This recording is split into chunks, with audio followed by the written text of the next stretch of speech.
प्रिय मित्रों, आज हम बृहदारण्यक उपनिषद के पहले अध्याय के दूसरे मंत्र में प्रवेश करते हैं और यह मंत्र बहुत गहरा है। इसे समझने के लिए तुम्हें अपने सब तर्क किनारे रख देने होंगे।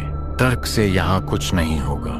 तर्क तो छलनी है, पानी उसमें ठहरता नहीं। और यह मंत्र तो सागर की बात करता है। पहले मंत्र को सुनो, ध्यान से सुनो, शब्द शब्द को भीतर उतरने दो। ऋषि कहता है, दिन अश्व के आगे से उसकी महिमा बनकर प्रकट हुआ। उसकी योनि, उसका उद्गम पूर्व का समुद्र है। रात्रि उसके पीछे से उसकी महिमा बनकर प्रकट हुई। उसकी योनि पश्चिम का समुद्र है। ये दोनों महिमाएं दिन और रात अश्व को दोनों ओर से घेर कर प्रकट हुई। हाय बनकर उसने देवताओं को वहन किया, वाजी बनकर गंधर्वों को, अर्व बनकर असुरों को और अश्व बनकर मनुष्यों को। समुद्र ही इसका बंधु है, संबंधी है। समुद्र ही इसकी योनि। ऋषि कहता है, दिन अश्व के आगे से प्रकट हुआ, रात पीछे से, और दोनों ने मिलकर उस अश्व को, उस विराट को दोनों तरफ से घेर लिया।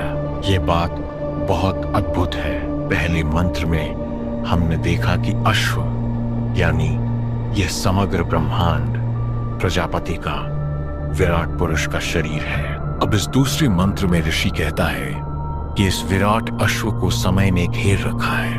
दिन आगे से, रात पीछे से। इसका क्या अर्थ हुआ? एक छोटी सी कहानी से समझो। एक ज़ेन फकीर हुआ, रिंजाई। एक शिष्य ने उससे पूछा कि गुरुदेव, अंधकार और प्रकाश में क्या संबंध है? रिंजाई ने कहा, दोनों एक ही सिक्के के दो पहलू हैं। तुम प्रकाश को हटाओगे, अंधकार आ जाएगा।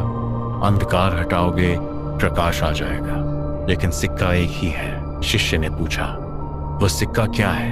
रिंजाई ने कहा, वह सिक्का तुम हो। यही बात उपनिषद कह रहा है। दिन और रात ये दोनों उस विराट अस्तित्व की महिमा है। ध्यान रखो, ऋषि कहता है महिमा। वह नहीं कहता कि दिन अच्छा है और रात बुरी। वह नहीं कहता कि प्रकाश सत्य है और अंधकार असत्य। दोनों महिमा है, दोनों वैभव है, दोनों उस एक के ही प्रकटीकरण है। यह बात बहुत क्रांतिकारी है। सारी दुनिया के धर्मों ने प्रकाश और अंधकार को लड़ाया है। ईसाईयत में गॉड और डेविल, जरथुस्त्र में अहुरमज़दा और अहरमन, हर जगह अच्छाई और बुराई की लड़ाई। लेकिन उपनिषद कहता है, दोनों महिमा है, दोनों एक ही अस्तित्व की बहुत गहरी टीका करते हैं। शंकर कहते हैं कि यहाँ अश्वमेध यज्ञ की बात नहीं हो रही, यहाँ उपासना की बात हो रही है। ऋषि कह रहा है कि जो साधक इस विराट अश्व की, इस समग्र अस्तित्व की उपासना करना चाहता है, उसे दिन और रात को, प्रकाश और अंधकार को, जन्म और मृत्यु को, इन सब को उस एक विराट की महिमा के रूप में देखना होगा। शंकर एक बहुत महत्वपूर्ण बात कहते हैं। वे कहते हैं, महिमा इति अतिशया। महिमा का अर्थ है अतिशयता, विस्तार। दिन जो है वह उस विराट पुरुष का आगे की ओर का विस्तार है और रात वह पीछे की ओर का विस्तार है। अब इसे और गहराई से समझो। शंकर कहते हैं, पूर्व समुद्र का अर्थ है वह अनंत जल राशि जो पूर्व दिशा में है, जहां से सूर्य उदय होता है। और अपर समुद्र का अर्थ है पश्चिम का सागर, जहां सूर्य अस्त होता है। दिन की योनि, उद्गम पूर्व का सागर है, क्योंकि सूरज पूर्व से उगता है। और रात की योनि पश्चिम का सागर है, क्योंकि सूरज पश्चिम में डूबता है और अंधकार शुरू होता है। लेकिन शंकर यही नहीं रुकते। वे कहते हैं कि समुद्र यहाँ अनंत, अव्याकृत का, अप्रकट ब्रह्म का प्रतीक है। सब कुछ उसी अनंत से निकलता है और उसी में लौट जाता है। और फिर शंकर एक और गहरी बात कहते हैं। वे कहते हैं, समुद्र एवास्य बंधु समुद्रो योनि। इसका अर्थ ये है कि इस विराट अश्व का, इस समग्र सृष्टि का न कोई और बंधु है, न कोई और उद्गम। सिर्फ वह अनंत सागर ही इसका एकमात्र संबंधी है। तुम समझे?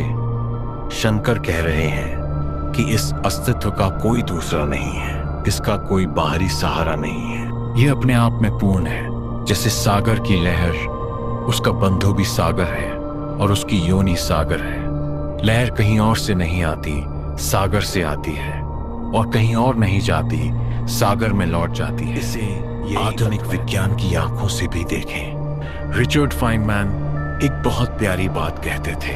वे कहते थे कि प्रकृति को तुम्हारे बनाए हुए खानों में बांटा नहीं जा सकता। प्रकृति एक है, तुम उसे तोड़कर देखते हो, इसलिए तुम्हें अलग अलग दिखती है। यही बात उपनिषद कह रहा है हजारों साल पहले। अब देखो आधुनिक भौतिकी क्या कहती है। पदार्थ और ऊर्जा, ये दो अलग चीजें लगती हैं, लेकिन आइंस्टीन ने सिद्ध किया कि ये एक ही है। E=mc²। पदार्थ ऊर्जा में बदल सकता है, ऊर्जा पदार्थ में। दोनों एक ही सिक्के के दो पहलू हैं। ठीक वैसे ही दिन और रात, ये दो अलग चीजें नहीं हैं। ये पृथ्वी के अपनी धुरी पर घूमने का परिणाम है। जो हिस्सा सूर्य की तरफ है वहां दिन, जो हिस्सा दूसरी तरफ है वहां रात। लेकिन पृथ्वी एक ही है, सूर्य एक ही है। और अगर तुम पृथ्वी से बहुत दूर चले जाओ अंतरिक्ष में, तो वहां न दिन है न रात, वहां सिर्फ अनंत अंधकार है जिसमें सितारे टिमटिमाते हैं। वह अनंत अंतरिक्ष वही समुद्र है जिसकी बात उपनिषद कर रहा है। और एक और बात, क्वांटम भौतिकी में एक सिद्धांत है, वेव पार्टिकल ड्यूअलिटी। तरंग और कण का द्वैत। प्रकाश कभी तरंग की तरह व्यवहार करता है, कभी कण की तरह। तुम पूछो प्रकाश क्या है, तरंग या कण, तो उत्तर है दोनों, बड़ा और कोई भी नहीं। वह जो है वह इन दोनों से परे है। तुम जैसे देखते हो वैसा दिखता है। ठीक ऐसे ही दिन और रात, प्रकाश और अंधकार, ये देखने के ढंग हैं। अस्तित्व इन दोनों से परे है। अस्तित्व समुद्र है, अनंत, असीम, सबसे रहस्यमय हिस्से पर। ऋषि कहता है ये अश्व 4 नामों से जाना जाता है, और हर नाम से वह एक अलग लोक को, एक अलग प्राणी समूह को वहन करता है। हाय बनकर देवताओं को ले जाता है, वाजी बनकर गंधर्वों को, अर्व बनकर असुरों को, अश्व बनकर मनुष्यों को। अब ये 4 नाम क्या हैं और ये 4 प्राणी समूह क्या हैं? शंकर बहुत सुंदर व्याख्या करते हैं। हाय, ये शब्द ही धातु से बना है जिसका अर्थ है गति, वेग। हाय का अर्थ है वह जो तीव्र गति से ले जाए। देवता जो प्रकाश के प्राणी हैं, जो सत्वगुण प्रधान हैं, उनके लिए ये अस्तित्व है। वह उन्हें तीव्रता से बिना किसी बाधा के ऊर्ध्व गति में ले जाता है। वाजी ये वास से बना है जिसका अर्थ है अन्न, बल, पोषण। गंधर्व जो सौंदर्य और संगीत के प्राणी हैं, उनके लिए यह अस्तित्व वाजी है, पोषण देने वाला, रस देने वाला। अर्थ ये शब्द बहुत कठिन है। इसका अर्थ है वह जो प्रतिबंध ना माने, जो बिना रुके दौड़े।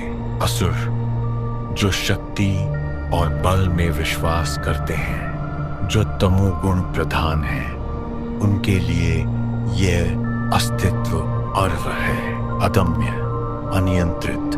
अश्व यह शब्द अश धातु से बना है जिसका अर्थ है व्याप्त होना, फैलना।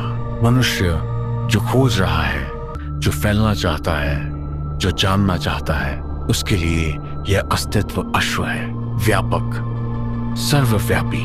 अब इसे जरा गहराई से देखो। एक ही अस्तित्व 4 तरह से देखा जा रहा है। देवता इसे एक तरह से देखते हैं, गंधर्व दूसरी तरह से, असुर तीसरी तरह से, मनुष्य चौथी तरह से। लेकिन अस्तित्व एक ही है। ये ठीक वैसे ही है जैसे पानी। पानी एक ही है, लेकिन मछली के लिए पानी घर है, प्यासे आदमी के लिए पानी जीवन है, डूबते हुए आदमी के लिए पानी मृत्यु है, और रसायन शास्त्री के लिए पानी हाइड्रोजन और ऑक्सीजन का संयोग है। पानी एक ही है, लेकिन अनुभव अलग अलग है। अस्तित्व वही है, तुम्हारी दृष्टि बदलती है। ज्ञान से जो अस्तित्व ऊर्जा एक ही है, लेकिन वह कई रूपों में प्रकट होती है। गुरुत्वाकर्षण ऊर्जा, विद्युत चुंबकीय ऊर्जा, नाभिकीय ऊर्जा, ऊष्मा ऊर्जा, ये सब एक ही ऊर्जा के अलग अलग रूप हैं। भौतिकी का सबसे बड़ा सपना क्या है? एकीकृत क्षेत्र सिद्धांत, यूनिफाइड फील्ड थ्योरी, कि सब बलों को एक ही समीकरण में समेट दो। आइंस्टीन ने अपने जीवन के अंतिम 30 वर्ष इसी खोज में लगाए। अभी तक पूरी तरह सफलता नहीं मिली, लेकिन सब भौतिकविद मानते हैं कि मूल में एक ही शक्ति है। उपनिषद 3000 साल पहले यही कह रहा है, अश्व एक है, नाम 4 है, दर्शन 4 है, अनुभव 4 है, लेकिन वह जो है वह एक ही है। और फिर यहाँ एक और गहरी बात है, 4 नाम, 4 स्तर, ये चेतना के स्तरों की भी बात है। मनुष्य, जागृत अवस्था, जागना, गंधर्व, स्वप्न अवस्था, जहाँ संगीत है, सौंदर्य है, कल्पना है, देवता, सुषुप्ति, गहरी नींद, जहाँ शुद्ध सत्व है, प्रकाश है, लेकिन अहंकार विलीन है, असुर, वह अचेतन अंधकार, जहाँ शक्ति तो है लेकिन बोध नहीं।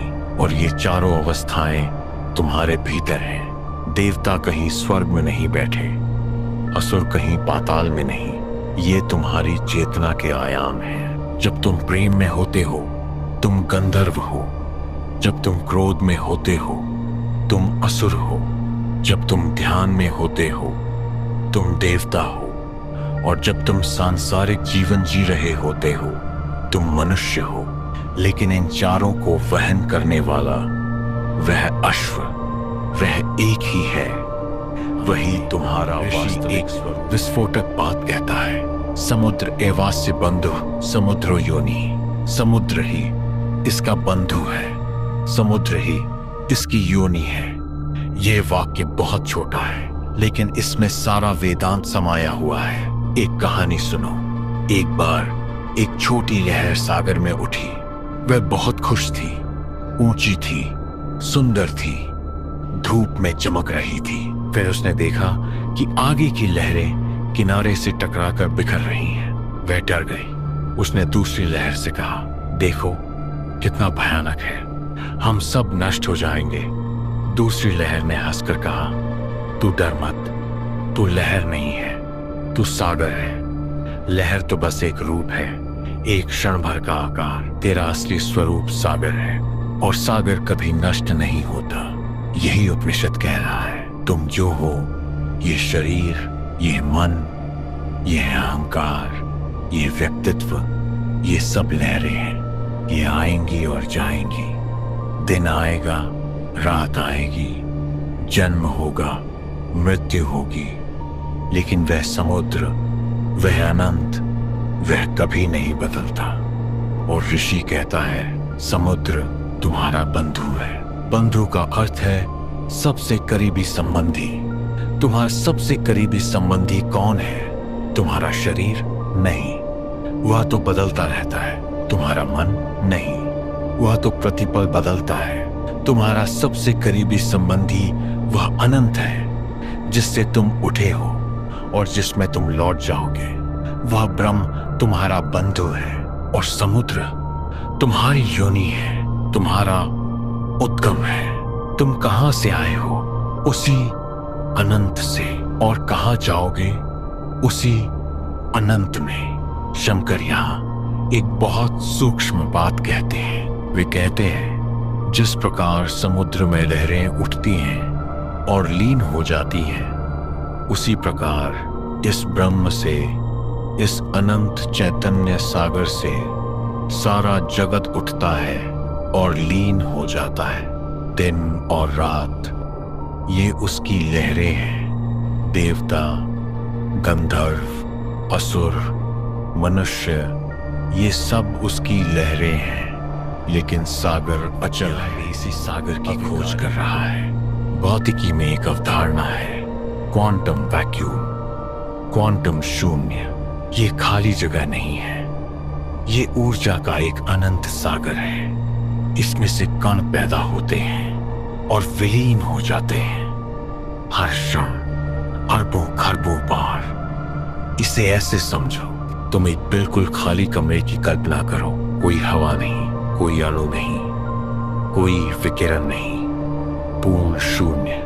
लेकिन क्वांटम भौतिकी कहती है कि वह शून्य भी खाली नहीं है। उसमें शून्य बिंदु ऊर्जा है, एक अनंत ऊर्जा का सागर जो हर क्षण कणों को जन्म दे रहा है और वापस निकल रहा है। जॉन व्हीलर, जो 20वीं सदी के महानतम भौतिकविदों में से एक थे, उन्होंने कहा कि अगर तुम इस क्वांटम शून्य की ऊर्जा को माप सको तो एक कॉफी के कप जितनी जगह में इतनी ऊर्जा है कि सारे सागरों का पानी उबाल सको। वही क्वांटम शून्य, वही समुद्र है जिसकी बात उपनिषद कर रहा है। सब कुछ उसी से उठता है, सब कुछ उसी में लौटता है। वही बंधु है। विज्ञान अभी भी बाहर बाहर से देख रहा है। विज्ञान उस सागर को बाहर खोज रहा है, यंत्रों से, गणित से, प्रयोगों से। लेकिन उपनिषद कहता है वह सागर तुम्हारे भीतर है। तुम वह सागर हो, तुम लहर नहीं हो, तुम सागर हो। दिन और रात तुम्हारी लहरें हैं, जन्म और मृत्यु तुम्हारी लहरें हैं, सुख और दुख तुम्हारी लहरें हैं। लेकिन तुम वह अचल, अनंत, शाश्वत सागर हो। और जिस दिन तुम्हें यह बोध होता है, उस दिन सब भय समाप्त हो जाता है। मृत्यु का भय, विनाश का भय, अकेलेपन का भय, सब समाप्त। क्योंकि सागर कभी मरता नहीं। लहरें आती हैं, जाती हैं। सार क्या है? सागर पहला, दिन और रात, प्रकाश और अंधकार, ये दोनों उस एक अस्तित्व की महिमा है। दोनों में विभाजन मत करो, दोनों को स्वीकार करो। दोनों उसी एक की अभिव्यक्ति हैं। दूसरा, एक ही अस्तित्व विभिन्न प्राणियों को विभिन्न रूपों में अनुभव होता है। वाजी, अर्व, अश्व, यह अनुभव का भेद है, अस्तित्व का भेद नहीं। अस्तित्व एक है, दर्शन अनेक है। तीसरा और सबसे गहरी बात, समुद्र एवास्य बंधु, समुद्र योनि, इस सब का उद्गम और आश्रय वह अनंत सागर है। वह ब्रह्म है, वह परम चैतन्य है जो तुम्हारे भीतर भी है और बाहर भी। वही तुम्हारा बंधु है, वही तुम्हारा मूल है, वही तुम्हारा मूल है। जैसा कि शंकर कहते हैं, एवं अश्वरूपेण प्रजापतिम उपासीत, इस अश्वरूप में प्रजापति की, उस विराट ब्रह्म की उपासना करो। पूरे अस्तित्व को, उसके सब रूपों को, उसके सब विरोधाभासों को एक ही ब्रह्म की अभिव्यक्ति के रूप में देखो। यही ध्यान है। आज इतना यही समाधि इन का मंत्रों को द्वार। ऐसे ही मत छोड़ देना, इसे भीतर ले जाओ। रात को जब तारे दिखें तो सोचो कि यह अंधकार भी उसी की महिमा है। सुबह जब सूरज उगे तो सोचो कि यह प्रकाश भी उसी की महिमा है। और तुम वह सागर हो जिसमें ये दोनों लहरें उठती हैं। समुद्र योनि, बस यही सत्य है। और ये सत्य इतना सरल है कि मन इसे पकड़ नहीं पाता, क्योंकि मन जटिलता खोजता है। मन को कठिनाई चाहिए, पहेली चाहिए। और ये सत्य इतना सामने है, इतना स्पष्ट है कि तुम इसे देख ही नहीं पाते। जैसे मछली पूछती है सागर कहाँ है, तुम पूछते हो ब्रह्म कहाँ है। सागर कहीं और नहीं है, मछली सागर में ही है। ब्रह्म कहीं और नहीं है, तुम ब्रह्म में ही हो। आज बस इतना ही।